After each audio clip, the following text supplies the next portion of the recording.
Vous êtes sérieux là? Vous êtes sérieux? On était à ça. J'ai bien vu le match du début à la fin. On était à ça. On était à ça de le faire. On était à ça d'aller en première place de Première Ligue. Et on l'a perdu. Voilà. Mais bref, salut à tous. Aujourd'hui, on se retrouve pour faire le débrief de cette rencontre entre Manchester City et Arsenal. Match qui a terminé sur le score de 2 buts partout à l'Etihad Stadium à l'extérieur. Et là, les gars, je peux vous dire que vraiment, je suis dégoûté, vraiment dégoûté pour de vrai. Parce qu'on était vraiment à ça de faire une victoire historique. Vraiment, on s'est fait prendre un but à la 98e minute alors que l'arbitre a rajouté 7 minutes. Et on était vraiment proche de faire une victoire historique. Si vraiment juste il n'y aurait pas dû avoir but, si vraiment on aurait dû tenir ce match-là, si on aurait dû vraiment juste tenir cette action, ça veut dire que Stones ne la met pas vraiment. On dégage juste cette balle, ça y est, le match est fini, on gagne les 3 points. Et on l'a pas fait. Vraiment, c'est dommage, voilà. Parce que vraiment, on était proche d'une victoire historique. City, là, non. On était proche d'être la première équipe à battre Manchester City à l'Etihad Stadium, à l'extérieur. Personne n'a pu le faire depuis 2022, depuis novembre 2022, avant la Coupe du Monde, lorsque Brentford l'a fait. Et nous, là, on était vraiment proche de le faire. Et là, on l'a toujours. Et là, vraiment, là, on l'a perdu, vraiment. On était vraiment pas loin. Alors, en même temps, là, oui, on a été 10 contre 11 et tout. C'était juste compliqué cette deuxième mi-temps. Fallait vraiment juste qu'on mettait le bus.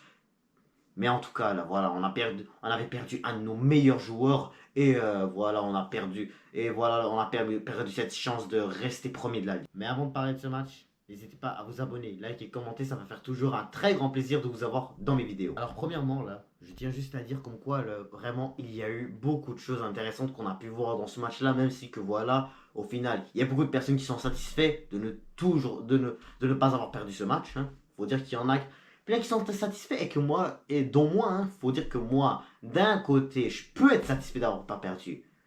Mais je suis beaucoup plus dégoûté de ne pas avoir gagné. Parce que là, on sait tous pourquoi, je viens de le dire. Mais qu'on n'ait pas perdu ce match, c'est que voilà, on a fait perdre quand même 2 points à City, mais ça n'empêche pas qu'ils sont premiers de Première Ligue. C'est sûr que vraiment là, ça va commencer à devenir très tendu à partir du week-end prochain.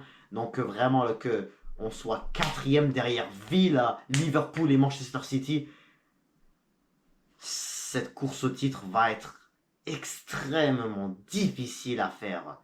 Vraiment, oula. Parce que regarde les prochains matchs là, vraiment. Parce que là, en même temps, d'un côté, là, moi aussi, là, faut dire que d'un côté, je suis fatigué de voir les Gunners à l'extérieur. Je suis fatigué de nous voir à l'extérieur à chaque fois. Là. Ça fait déjà 3 semaines on joue à l'extérieur là. Ça y est, je suis fatigué de voir les autres terrains. Je veux juste revoir je veux juste revoir notre terrain à nous, l'Emirates Stadium. Je suis fatigué de voir les autres terrains parce que vraiment les 4 premiers matchs là, les 4 premiers matchs à l'extérieur qu'on a eu, Aston Villa, Tottenham, Atalanta et Manchester City, dont les deux dont les 2 premiers tu les as gagnés, Aston Villa, Tottenham. Atalanta, t'étais à ça de perdre, mais voilà, mais voilà, il y a eu un David Raya qui a été vraiment, qui est juste extrêmement énorme cette début de saison. Et que voilà, qu'il ait marqué ce penalty, le match aurait dû être complètement différent. Et là maintenant, tu fais match nul. T'étais à ça même d'une victoire face à cette équipe de Pep Guardiola. Oh, que je suis dégoûté, je vous dis là. Et que vraiment, surtout qu'on puisse vraiment être capable de tenir pendant tous ces matchs-là, là, ça reste pas rien. Là, ça peut peut-être rester pas rien, mais comme voilà, on a maintenant 2 égalités. Villa en que 10 victoires, mais une défaite. Liverpool, eux pareil, ils ont que 10 victoires, mais une défaite. C'était le week-end dernier face à Nottingham. Et là, t'as City qui a que 10 victoires, 0 défaite. Mais là, ils ont un nul. Pour de vrai, là, je vois vraiment cette saison aller d'une façon différente que le monde peut penser, là. Et là, quand je vois juste vraiment les matchs compliqués qu'on a pu avoir, je sens que vraiment là, je vois vraiment le positif. Le positif qu'on peut avoir là, c'est que vraiment là, nos rencontres de Première Ligue, les prochaines rencontres de Première Ligue qu'on va avoir jusqu'au 27 octobre, ils vont pas être durs. Je suis certain qu'ils vont pas être, ils vont vraiment pas être durs. Week-end prochain, tu as Leicester City. Ensuite, tu as Southampton. Les deux vont être à domicile. Ensuite, tu auras Bournemouth à l'extérieur. Ça devrait pas être compliqué non plus. Et pourquoi je dis au 27 octobre? Parce que ça va être le prochain match avec un énorme adversaire qui va être Liverpool. Liverpool va être le prochain gros adversaire qu'on va faire face dans cette première ligue. Ça va être dans un mois. Mais là, ce qu'il faut vraiment, c'est que vraiment on revienne dans ce match. Mais bref, là on va pas parler vraiment de qu'est-ce qui va arriver dans le futur, parce que là, on va maintenant parler de l'équipe. Et je peux dire que vraiment dans l'équipe des Gunners, il y a beaucoup de choses à dire. Alors là les gars, je vais commencer par maintenant parler du gardien. Et vous savez sûrement qu'est-ce que je vais pouvoir dire, qu'est-ce que je peux dire de plus à notre gardien que merci du fond du cœur. Oui, on n'a peut-être pas gagné, mais David Raya, ça doit être lui le meilleur gardien de Yashin.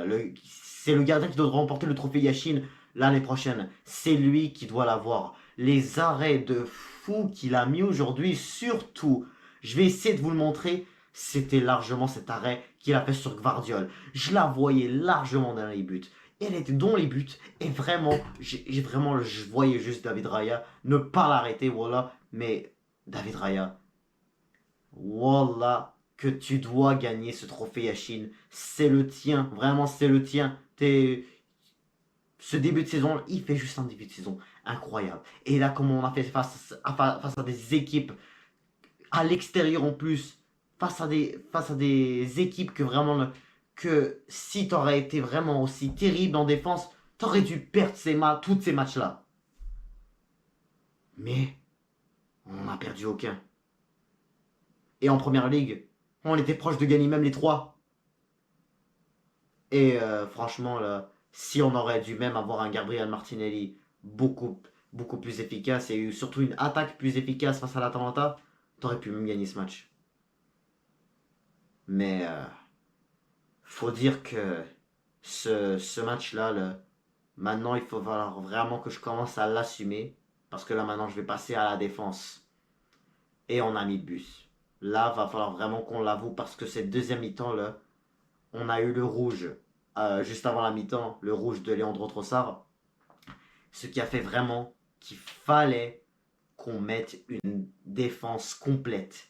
Il fallait vraiment qu'on mettait le bus. Et à commencer par Calafiori. Calafiori, c'est quoi ce but qu'il nous a mis en fait? Incroyable. Regardez le but. Je vais essayer de vous le montrer, le but magistral de Calafiori pour son premier but pour les Gunners. Regardez-moi juste ce but face à Manchester City. Pour de vrai, là, je m'y attendais même pas de voir ça de la part de ce joueur-là. Et pour de vrai, là, ce joueur-là, ce but-là, prouve vraiment que Calafiori mérite sa place de titulaire. Il mérite sa place de titulaire. Surtout, vraiment, dans des gros matchs comme ça, moi, je préfère plus le voir lui que Ben White. Je dis pas que Ben White, sans manquer de respect, bien sûr, à Ben White, parce que Ben White, lui aussi, il a bien proposé des trucs, lui aussi. Surtout en deuxième mi-temps, il est rentré, donc voilà, ça a bien aidé. Mais aussi, t'avais vraiment aussi eu un Ricardo Calafiori qui a marqué un but magistral pour égaliser. Parce que là, pour de vrai, après être mené 1-0 par Manchester City, c'était vraiment une erreur catastrophique de la part de notre défense. Regardez juste, je vais essayer de vous le montrer là. Regardez qu'est-ce que Savigno là, regardez qu'est-ce que Savigno a fait sur Calafiori. Voilà, ok, voilà, Ricardo a fait ça, s'est fait prendre un genre de dribble ou comme vous l'appelez, je sais pas, mais bref, un genre de dribble, on va dire un dribble. Mais en tout cas, regardez juste qu'est-ce qu'il a pu faire. Regardez la passe de Savigno, ce qu'il a fait. Et voilà, après ça, Saliba, Gabriel. D'un côté, t'as William Saliba, je sais pas, il s'est pris Haaland derrière le dos. Il n'a même pas vu Haaland derrière lui. Et voilà, il l'a laissé marquer. Même Gabriel, en fait, je sais plus déjà c'était qui est à côté d'Haaland. Est-ce que c'était Gabriel ou Saliba? Mais je pense à mon avis que c'était Gabriel. Dites-moi en commentaire si je me trompe. Mais à mon avis, je crois que c'est Gabriel. Et là, t'avais un Saliba de l'autre côté qui était vraiment loin de Haaland. Moi là qui avais dit dans le match face à Brighton qu'avoir plusieurs défenseurs sur le même joueur, ça marche pas trop. Mais sur cette action-là, tu devais le faire. Parce que là, voilà. Parce que quand j'ai vu la composition de Mikel Arteta aujourd'hui, je me suis clairement dit que ça allait être vraiment une composition qui allait bien fonctionner. Quand je vois Trossard et Havertz devant, Saka et Martinelli qui se placent un peu plus derrière. Au milieu, Ricardo et. Pas Ricardo. Thomas Partey et Declan Rice. La défense, Taka Fiori, Timber avec Gabriel et Saliba. David Raya au goal. Je me suis dit que ça allait être excellent pour ne pas perdre ce match. Ensuite, là, on avait Gabriel. Oui, Gabriel, voilà. Il a été vraiment exceptionnel lui aussi en deuxième mi-temps, là, en voyant juste vraiment les tacles, voilà, surtout les passes qui auraient pu coûter cher si, voilà, si vraiment t'aurais laissé ça passer, là, parce que regardez, on voyait des fois Gabriel qui essayait de défendre, qui voilà, à chaque fois, là, il défendait, là, puis là, voilà, Haaland qui essayait de faire la passe vers Foden ou vers, de l'autre côté, t'avais Doku, ou sinon de Grealish, Bernardo, voilà. Et Gabriel, pour de vrai, il empêchait, peu importe les passes, de rentrer. D'essayer de passer vers tel joueur pour essayer de faire une passe vraiment incroyable en passant par plusieurs joueurs. Gabriel, vraiment, il était capable de pas laisser ça passer. Et aussi, il faut pas oublier le but qu'il a mis, hein, le but qu'il a mis en première mi-temps là, pour mener 2-1 avant la mi-temps. Tu avais vraiment encore une fois de nouveau une nouvelle passe décisive de Bukayo Saka pour Gabriel. Mais quand tu regardes juste ensuite qu'est-ce qu'il a pu proposer, qu'est-ce que voilà, Gabriel a pu proposer aussi avec Saliba, parce que regardez, là, parce que là, comme on a vu face à Tottenham, comme on a vu face à Atalanta, comme on a vu face à voilà, c'est les deux derniers matchs qu'on a pu voir ça, mais ces deux défenseurs-là, faut dire qu'ils sont tous les deux incroyables. Et regardons juste vraiment l'erreur qui a pu faire, qu'est-ce qui a pu arriver que le fait que, voilà, on s'est fait prendre ce but de fin de match. Et aussi, tu as un Jurien Timber qui a fait un énorme job, un énorme rôle, désolé, il a fait un énorme rôle en s'occupant de Jérémy Doku. Et pour de vrai, je trouve qu'il a bien fait son rôle. Jérémy Doku a énormément eu du mal. Et pour de vrai, quand on regarde juste en général cette deuxième mi-temps, hein, tout le monde a vraiment essayé de tirer. À chaque fois, t'avais un Ruben Diaz, il passe à Gvardiol. T'avais un Gvardiol qui passe à Foden. T'avais un Foden qui passe à Haaland. T'avais un Haaland qui passe à Savigny, peu importe. On se rend compte que vraiment, là, toujours les actions ont fini par être des tirs. Et c'est ça vraiment qui m'a inquiété. Parce que là, à chaque fois, là, quand je voyais vraiment Arsenal mener 2-1 à l'Etihad Stadium, je voyais vraiment ce match finir par une égalité de fin de match. Moi là j'avais dit dans mon avant-match comme quoi je voyais ce match aller avec une victoire de 1-0 des Gunners. Je me suis dit qu'on allait vraiment être capable de le faire. Mais franchement hein, avec ce carton rouge, hein, on n'avait vraiment pas le choix d'appliquer ce truc. Et vraiment là, City ont réussi. Vraiment je sais pas comment on a réussi à faire. On a réussi à perdre. On a réussi à faire cette erreur là. Ensuite tu as Thomas Partey et Declan Rice. Thomas Partey. C'était bizarre un peu, hein, je peux dire, parce que voilà, t'avais un Thomas Partey qui faisait quand même encore une fois beaucoup de fautes. Hein. C'était vraiment, c'était pas du tout un joueur, c'est pas vraiment un joueur que j'ai trouvé mauvais non plus, hein, parce que lui aussi, hein, d'un côté, je trouvais vraiment là qu'il a beaucoup couru avec le ballon. Je pense qu'il a quand même brûlé un peu pas mal hein, essayer de pour essayer de même comment dire ça pour essayer de vraiment l'empêcher parce que voilà je l'ai vu il était un peu sur Doku il était un peu sur sa venue à certains temps mais aussi vraiment on l'a vu beaucoup près de Haaland bah non il n'y avait pas juste Partey à côté d'Haaland parce que aussi il y avait même Gabriel qui ne le lâchait pas du tout hein, comme je disais mais du fait que Partey c'était extrêmement énorme. Je peux pas dire qu'il a fait un match mauvais, mais non plus pas énorme. Puis t'as Declan Rice que lui aussi, c'était difficile un peu. Il a quand même il était quand même agressif un peu, je trouve. Quand tu vois vraiment qu'on a quand même on a quand même donné beaucoup de fautes qui a quand même pas été sifflé par l'arbitre aussi, hein. Parce que là, quand je remarque que vraiment beaucoup des supporters d'Arsenal qui se disent comme quoi l'arbitre Michael Oliver est contre nous. D'un côté, là, je vais expliquer ça pour de vrai, qu'est-ce que vraiment, de plus en plus, je vais essayer d'expliquer ça d'une façon plus claire. Mais malheureusement, Saliba, en fait, voilà, il y a eu, voilà, David Raya l'a arrêté, ou je sais plus ce que c'était, parce que là, on voyait vraiment mal, là, mais David Raya là, a essayé de bloquer le ballon, là, ou je ne sais pas ce que c'était lui, ou est-ce que c'était Ben White, là, j'étais pas très certain, là, mais comme ça, il l'a arrêté, mais comme vraiment le Saliba n'est même pas resté à côté de John Stones, et voilà, il y a eu l'égalité il y a eu l'égalité de John Stones, et en fait, c'est que voilà, en fait. Les gens qui disent que sur la suspension de Trossard, voilà, c'était un peu un vol. Je suis pas certain est-ce que ça peut être vrai ou faux, hein. Je vais essayer de voir est-ce que ça peut être vrai ou faux en vous l'expliquant. Parce que là, quand tu vois vraiment qu'est-ce qui s'est arrivé face à Brighton, Rice s'est fait suspendu en bottant le ballon. Voilà, il s'est fait suspendu, quelque chose que vraiment on s'attendait pas à voir. Mais il y a aussi Joao Pedro qui l'a fait. Et là, voilà, comment ça s'appelle? Leandro Trossard, il est arrivé à l'appareil, il a fait une faute, Trossard, et il a eu aussi. Et là, il a eu un deuxième jaune pour avoir poussé Bernardo, si je me trompe pas, mais il a eu un rouge. Et encore une fois, Doku a fait exactement la même chose. Je ne sais plus c'était sur qui, mais il n'a pas eu de jaune. Faut dire que vraiment l'arbitrage vraiment en première ligue, c'est pas du tout exceptionnel. C'est sûr que vraiment d'un côté, oui, là, je peux pas toujours dire que l'arbitre était contre nous parce que voilà, il y a eu beaucoup de fautes qui n'ont pas été données par City. Parce qu'en même temps aussi, là, il y a beaucoup de personnes aussi qui disent comme quoi Gabriel, le but de Gabriel, aurait pas dû être compté parce que je sais pas, là, il y a eu faute sur Ederson.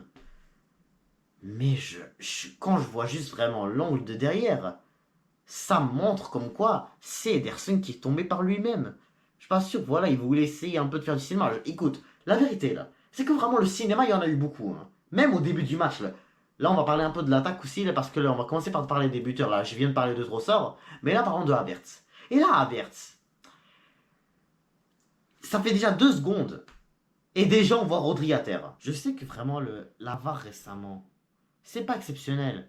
Mais aussi les cinémas, des fois, ça commence à être exagéré un peu. Je sais que ça se pourrait que parfois il y ait quelques personnes qui soient pas d'accord avec moi, comme quoi vraiment Avert a fait exprès de foncer sur Rodri ou je sais pas quoi là, et tout. Mais comme vraiment, là, à mon avis, là, je pense vraiment là, que Rodri ait cherché cette blessure et que vraiment il voulait juste vraiment faire sortir Kai Havertz. Surtout parce que vraiment là, c'était la chose la plus bizarre que j'ai pu voir de ce match-là. Et dans les fautes sifflées, parce que là on a vu en même temps que Pep Guardiola et Mikel Arteta, les deux, ils se sont énervés contre l'arbitre. D'un côté, t'as Guardiola qui avait frappé sur sa chaise pour ne pas avoir. Après qu'il y a eu beaucoup de fautes, enfin, pas beaucoup, qu'il y avait eu quelques fautes qui n'ont pas été sifflées du côté de City. De l'autre côté, t'as Mikel Arteta, notre coach, qui n'a pas. Qui a vraiment, je sais pas, qui a tenu son chandail de cette manière-là, comme ça, là, pour. Après avoir eu ce carton rouge du côté de Leandro Trossard. Mais bref, fini la VAR là, fini les arbitres, maintenant parlons maintenant des attaquants là. Martinelli, je vais dire vraiment, je m'excuse parce que vraiment le Martinelli a donné la passe comment s'appelle, à Riccardo Calafiori pour la mettre. Il faut aussi que Martinelli aussi, il a fait vraiment une très belle défense aussi, hein. Il s'est vraiment brûlé, hein. Il faut dire que vraiment, lorsque voilà, il y a eu il y a eu beaucoup de décalements, beaucoup de dégagements. Voilà, Martinelli avait eu de la difficulté à faire les attaques. Toujours Walker arrivait à l'attraper et tout, à récupérer le ballon sans que voilà Martinelli la prenne et voilà qui essaie d'attaquer. Et puis même t'avais Kai Havertz que voilà, comme j'ai parlé tout à l'heure avec le truc de Rodri, là, le truc de Rodri vraiment bizarre là, mais voilà aussi Kai Havertz aussi il a vraiment bien resté à côté de la lampe, surtout dans les corners de City là.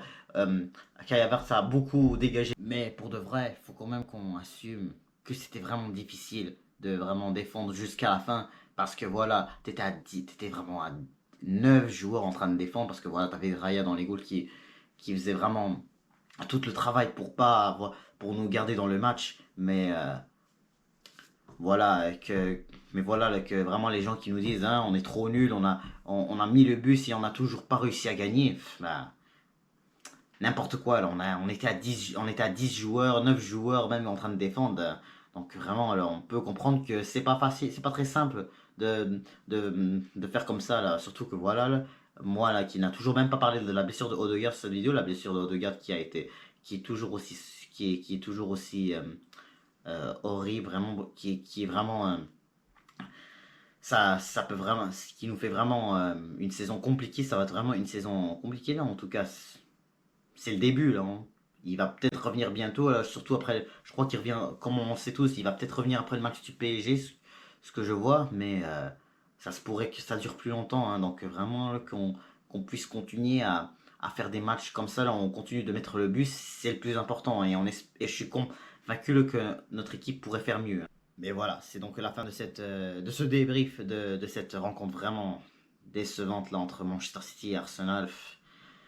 Toujours aussi dégoûté pour de vrai. On était vraiment à ça d'une victoire. On était vraiment à ça d'une victoire historique pour remonter en première place et de vraiment prouver qu'on sera capable de remporter une première ligue. Mais écoute, on l'a quand même prouvé, mais d'une autre manière, sans vraiment montrer, sans vraiment l'emporter. Mais là, en tout cas, on l'a fait vraiment de la façon la plus difficile. Et là, vraiment, on doit vraiment faire face à un obstacle vraiment compliqué parce que là, maintenant, t'as Aston Villa devant toi, Liverpool, et puis bien sûr City, les trois équipes qui sont devant toi. Donc vraiment, ces équipes-là vont vraiment eux aussi essayer de ne pas perdre de match pour pas vraiment se faire remonter dans le classement.